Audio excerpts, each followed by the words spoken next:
You're Locked On Devils, your daily podcast on the New Jersey Devils. Part of the Locked On Podcast Network, your team every day. Hi, this is Bryce Salvador, and you're Locked On Devils with Trey Matthews. Scores! Oh, Stevens stepped up, nailed him. Brodor's got the puck. What a shot. The Devils win the Stanley Cup. Vintage. That's fitting. That's right. Sevy, you've been here a long time. I would imagine this might have been the most fun you've had playing with this team. It was for sure, yeah. Great year. You know, just good results and playoff hockey. You can't beat it. So we got a chance to beat our rivals in round one and had a good series with Carolina in round two. So took some great steps in the organization this year. And that was a lot of fun for sure. Great group of guys. When you think of where you were when you first joined this team to what happened this year, I mean, can you wrap your head around the cycle of an NHL team to get to this point? Yeah, it's been some crazy names that have been players that have kind of came through the organization since I started here, and had the pleasure of playing with a lot of great guys and good players. But it's taken some time for sure, and the steps that the organization's taken to get to the point where we got this year, and we kind of exceeded a lot of expectations, which is great. That's what you want to do, and now the expectation for the team here will be a lot higher, which is, again, it's a good thing because you want to be known as a good team and you want to be known as not an easy night. So it's great. I got nothing but good things to say for sure. Was there a point in the season where you felt things were really coming together, that this was a special season for you guys? A couple of just the winning streaks there, and the road trips, the Canadian road trips where we swept a couple of those, and just good vibes really around the room. And one of those, road trips can kind of bring teams together sometimes, and we did a lot of good things on those, and our road record was top notch. So yeah, it was we came together at the right time this year, and pretty much right from the start of the season we solidified ourselves as a playoff team. We just continued. We didn't really have any dips out of there, so it was good to see. Any early thoughts on free agency? Obviously, UFA this year. Yeah, I mean UFA. That's all I can really tell you. I don't know. Like it's so fresh. Like we should have been playing tonight. Really, is the way I'm looking at it. So it's unfortunate that I'm sitting in the stall, not putting my gear on, getting ready to go for a game today. But it's free agency's in July, and I don't know if something will happen before then. I have no answers today for you. If I did, I'd tell you, but no answers at all. Have the X meetings and then go from there, and I have an agent in place to take care of the contractual stuff whenever that comes about. And you said you should be playing down. Do you see the foundation for long-term sustained success in this room? Yeah, for sure. Real good team, real good leadership.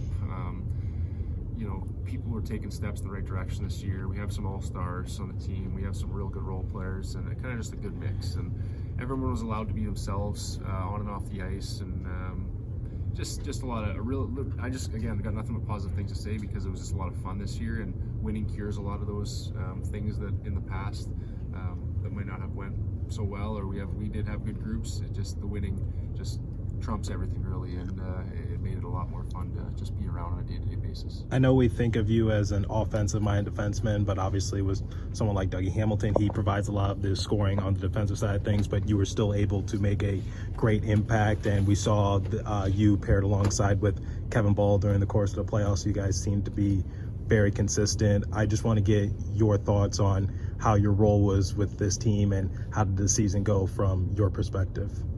Yeah, I thought personally, I got better throughout the season. As a team, we got better throughout the season, and you mentioned a couple names that I've played with throughout the season. I kind of had a bit of a rotating door as a partner, but that's just part of the season, injuries and everything that plays into it. Everything was just we went up. We didn't go down. We didn't really have too many of those big dips, and just an overall season, it was a success in the regular season, and it just made it a lot more fun getting a chance to have Game 7 against our rivals, beating them, and then unfortunate loss to Carolina obviously in the second round, but overall, I would call this season a step in the right direction for sure, but the ultimate goal is to win the Stanley Cup, and unfortunately we're breaking up today and not going all the way, but that's for everybody's goal, and work towards that. I know you're a UFA, but I'm curious to hear, like, if you do come back, what are some of the goals that you have for yourself and the team come next season? I have no idea what is going to happen in that aspect of things, but for the team, I think the goal just remains to be a playoff team again, sustain the success we had this year in this room. So personally, I just try to get better every year. I still feel like I'm on the up in my career. I'm not on the back nine quite yet, hopefully. So even though I'm considered a veteran guy and a guy who's been around a while now, it's still trying to get better every year, no matter what the aspects of the game, and always learning, always trying to perfect the craft. I'm sure you have emotional ties to this team. What would it mean to remain here? Yeah, it's just it would be great. This is all I've known, so it's just kind of a weird situation for me.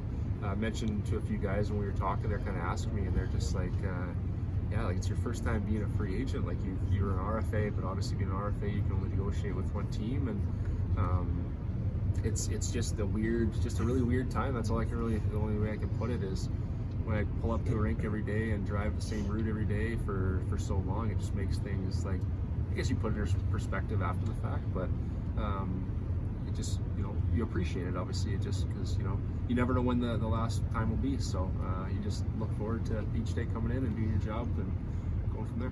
What did you see from Luke Hughes' short time there? You saw obviously the skating ability, the talent is there. Everything that I kind of guess was advertised for him was shown, and having two other brothers that have been in the league now for a few years is, obviously gives you a little bit of confidence as well. So the skating and the talent is definitely the first two things that I would say.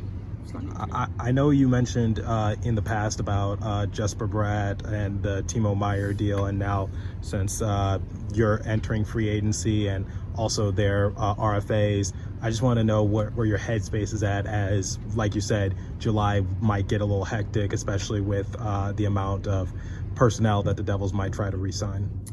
Yeah, Fitzy's got a lot of work to do for sure, just with contracts, and that's just part of the business. But that's, again, not for me to worry about. They got a big management staff here to take care of that. So I got a lot of good buddies in this team, and a few of them are RFAs, and some of them have contracts, some of them don't. So it's all part of the business. We're all excited just to kind of see what happens, and whether we're all on the same team again or not, that's to be seen. But we're all just kind of looking forward to the process and seeing how it all plays out. Being here as long as you have to beat the Rangers in the first round series, what was that environment like for you, and how excited were you?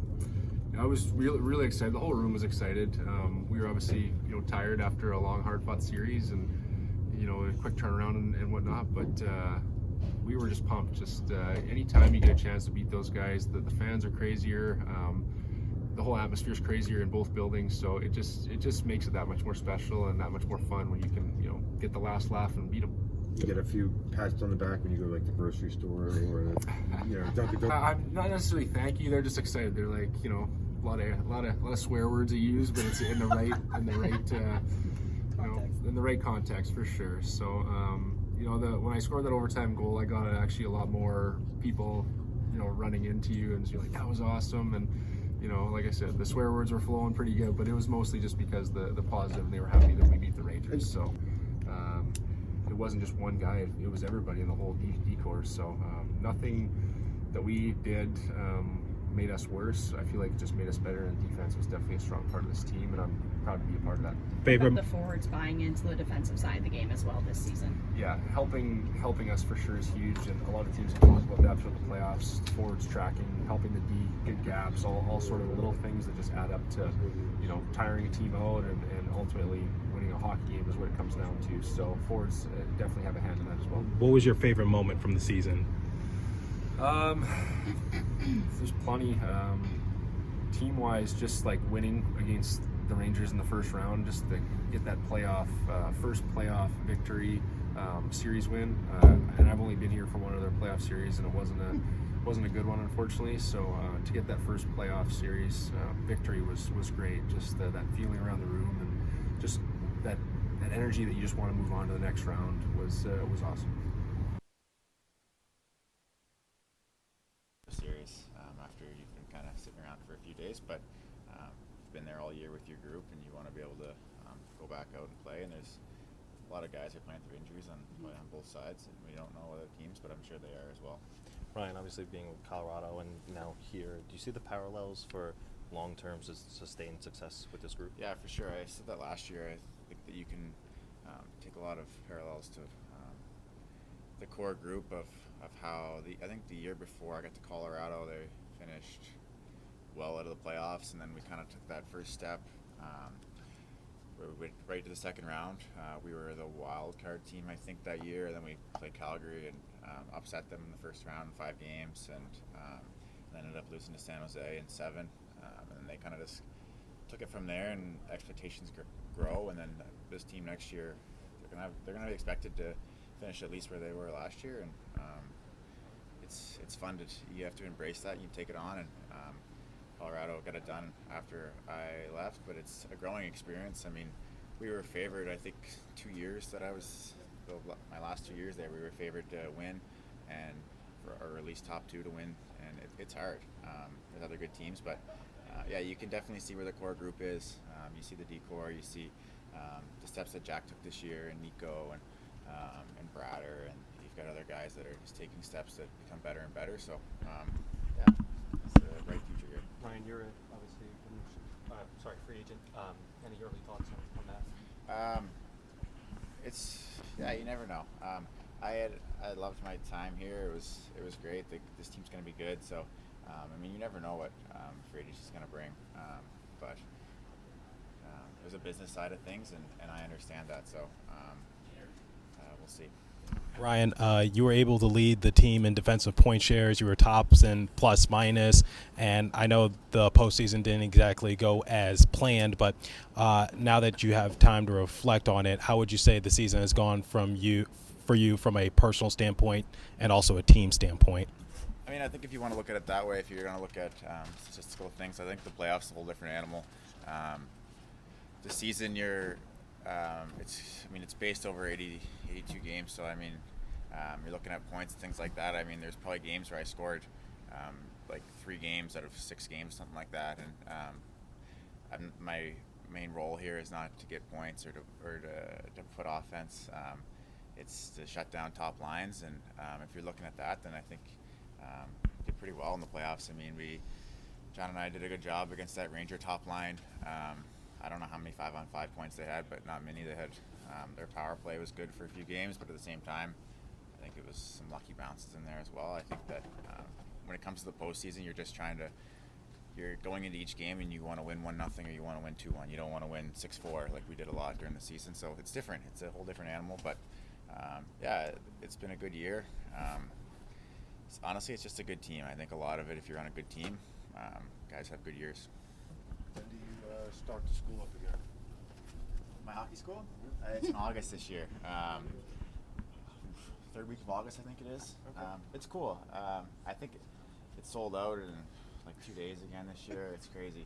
But honestly, it's something that I'm proud of. It's a blast for me too. It's as you get older, you kind of see the impact that you can have with kids and things like that, and you think back to when you were a kid. I was able to go to Jody Shelley's hockey school, and I remember that. I remember meeting NHL players when I was younger, and then also as you get older, you kind of see what parents put into it.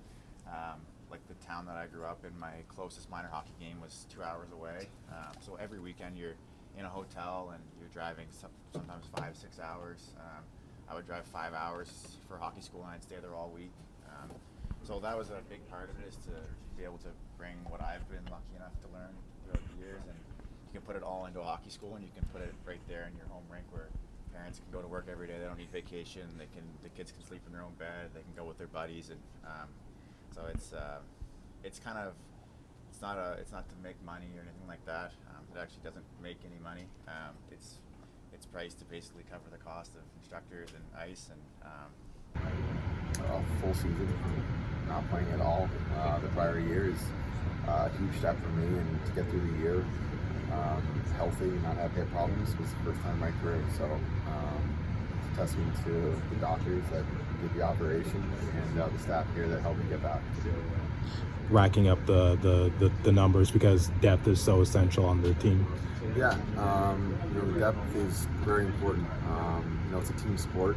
You can't win with one player. You can't win with one line. Depth is very important, and consistency is as well. It was the first time I was scratched in my career so far. I learned a lot through the process. It was a shock to me, and hopefully it never happens again.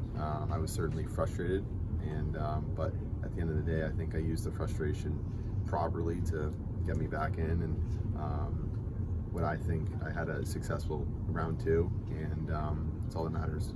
When you opened up the season on a kind of like a low note, you made that statement, and it seems like after that statement, things started to really turn around. Did you feel that actually took place at that time? Yeah, if I could go back, I wouldn't have used the words that I said. We talked about that when it happened, but it was a learning process, but I don't know if it got the team ready. I always knew that we had a great team. I don't know if that statement changed the season or not, but this whole season, it's a testament to the players, and we rallied behind each other each game, and it was just a lot of fun. Favorite moment from the season? Making the playoffs. We haven't done that in a while, so and just hanging out with the guys. We had such a great group, and I'm gonna miss it. I hope you guys are enjoying today's bonus episode. Before we continue with today's episode, let me tell you about Game Time. So last minute tickets, flash deals, zone deals, easy to find and buy tickets for every kind of event in your area. Views from all seats and venue, lowest price guaranteed, event cancellation protection, job loss protection, etc. See the view from your seat before you buy so you know exactly what to expect when you arrive. Game Time has deals on tickets right up to the start of the event and even an hour after it starts. It's the place to find last minute seats. Download the Game Time app, create an account, and use the code LOCKEDON for $20 off your first purchase. Terms apply. Again, create an account and redeem code LOCKEDON for $20 off. Download Game Time today. Last minute tickets, lowest price, guaranteed.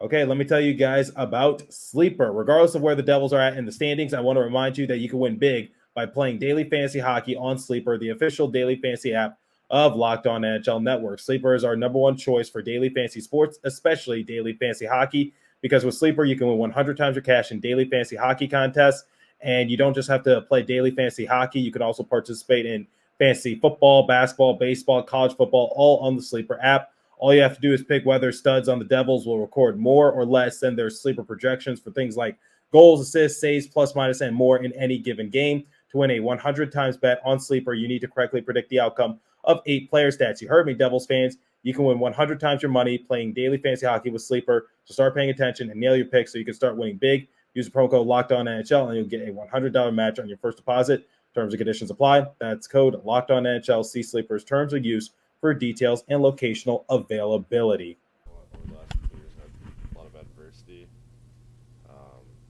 There was moments this year where my game was good, but it was just too much fighting back from injury to get the ball rolling too much. So, I'm just looking forward to having a good summer, trying to keep myself healthy, change a little bit of stuff that I think will help me down the line, and then just get my game where I know it's capable of being. It's some of those changes you're talking about to help avoid different injuries or further injuries. Is that like? Yeah, absolutely. It's just off-ice training stuff, Mackenzie, do you think at all about your future with this team, and have they let you know on any of the plans there? We don't really talk about that yet. That's more of a summertime thing, but obviously, I'm not really too concerned with that at the moment. That's kind of a wait and see sort of deal. Mm-hmm. And your thoughts about, would you be open to returning? Yeah, obviously, I've been here for my entire NHL career so far. I love the team. I love all the guys. So it'd be hard to leave that. But at the end of the day, though, you want to go where the opportunity is. So it depends on a couple things, right? But obviously, if there's opportunity, then absolutely. What did the playoffs look like from your perspective, just having to watch them from the press box there? I was pretty proud of the group. Being down in the first series, the way they handled that and came back, and you know, it takes a lot of guts, especially in your first playoff series. You know, so I think that was huge for this group, and just the way they you know, responded to you know, negative things that happen in the playoffs. You know, dealing with a lot of adversity, injuries, and then, you know, getting down again. So I think just as a group, it was a huge learning experience for them, and I think they're going to grow a lot from it. Where are you going to train this summer? Back home and a little bit in Toronto, probably. What were some of the injuries you were dealing with during the season? You don't have to if you don't want to. Oh, okay, yeah. The first one I had was my MCL on one of my knees. Don't remember which one it was now, which is good, right? but and then later on, I pulled my groin again. Can't notice it happen, but yes. Can you talk about your relationship with Akira and VTech? Yeah, they're great. You know, I mean, pretty fortunate to have those two guys around. I try and, you know, obviously support them, and they do the same for me, help them on the ice, and then, you know, I'm kind of the guy in the locker room that tries to help them stay loose and, you know, don't take things too seriously. You know, be professional, you know, hold yourself accountable, but also, you know, learn to relax and, you know, enjoy yourself. So we have a pretty good relationship. You know, they're great guys, and I'm excited to see what they can do.